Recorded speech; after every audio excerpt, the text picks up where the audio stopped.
অনেকেই আছে ঠিক এরকম স্টার দিয়ে স্টিকার কমেন্ট করে।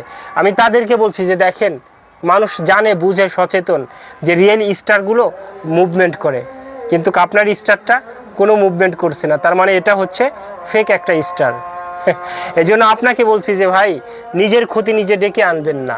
আপনি যদি জানতেন যে স্টিকার কমেন্ট করলে কতটা ক্ষতি হয়, তাহলে আপনি কিন্তু কখনোই স্টিকার কমেন্ট করতেন না, এ ধরনের স্টার দিয়ে কমেন্ট করতেন না।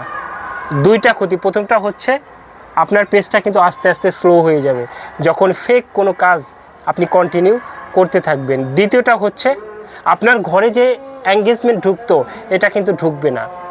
দেখেন, একটু খেয়াল করবেন যে যারা টেক্সট দিয়ে কমেন্ট করে তাদের ওই কমেন্টে কিন্তু প্রচুর পরিমাণে রিয়াকশন পড়ে, ইভেন কেভি পর্যন্ত চলে যায়। এখন ওই কেভি পর্যন্ত যে চলে যাচ্ছে, প্রত্যেকটা কমেন্ট, প্রত্যেকটা রিয়াকশন কিন্তু তার ঘরে এঙ্গেজমেন্ট ঢুকছে। কিন্তু আপনি যদি একটু খেয়াল করেন, আপনি দেখতে পারবেন যে কোনো স্টিকার কমেন্টে কিন্তু কোনো রিয়াকশন পড়ে না।